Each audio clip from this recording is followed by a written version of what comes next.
Madame, monsieur, bonjour. Bienvenue pour ce numéro d'Expression Directe, une APL. Au programme aujourd'hui, l'accord national interprofessionnel et ses conséquences sur les professionnels libéraux. Pour en discuter, je reçois Michel Chassan, le président de l'Union nationale des professions libérales, l'UNAPL, et Gérard Goupil, le président de la commission des affaires sociales de l'UNAPL. Sans plus attendre, un petit rappel sur les professions libérales et l'UNAPL. Les professions libérales jouent aujourd'hui un rôle majeur dans l'économie française. Le secteur représente au total plus du quart des entreprises et 2,6 millions d'actifs. L'UNAPL se bat au quotidien pour défendre les intérêts collectifs des professionnels.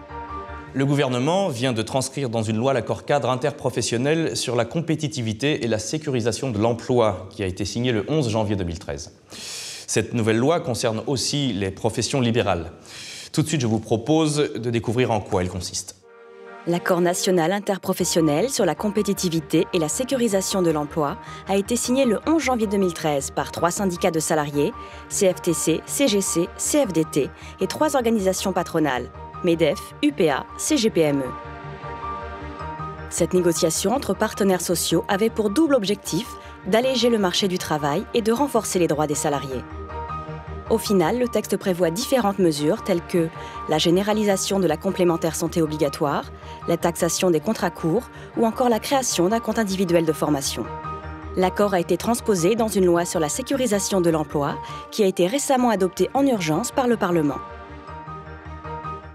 Nous voici donc avec Michel Chassan, président de l'UNAPL, et Gérard Goupil, président de la commission des affaires sociales de l'UNAPL. Michel Chassan. En quoi les professions libérales sont-elles concernées par cette loi de transcription d'un accord national interprofessionnel ?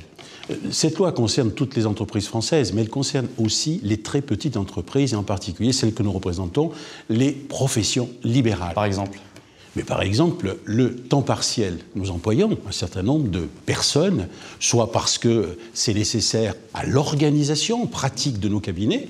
Je nous rappelle que nous ne faisons pas 35 heures et nous avons une nécessité d'employer, pour compléter les emplois à temps plein, le temps partiel. Or, il est impossible d'appliquer de façon uniforme des temps partiels d'un minimum de 24 heures. C'est totalement inadapté pour nos entreprises. Mais je crois savoir également que la généralisation de la complémentaire santé obligatoire prévue dans l'accord vous posait également problème. Nous posait des problèmes, oui et non. Nous étions d'accord d'avoir une complémentaire santé, il y a déjà un moment que nous y pensions, mais nous avions aussi la difficulté ou la nécessité de limiter les coûts pour nos entreprises et d'avoir une bonne couverture des salariés de nos entreprises et de leurs ayants droit. Et c'était effectivement un domaine qu'il fallait travailler, et au travers de la loi, on devrait arriver à faire un accord cadre pour mieux permettre à nos branches d'avoir leurs propres accords d'application. Faute de n'avoir pas pu discuter en amont lors de la signature de l'accord interprofessionnel, êtes-vous intervenu lors de la discussion du texte de loi ?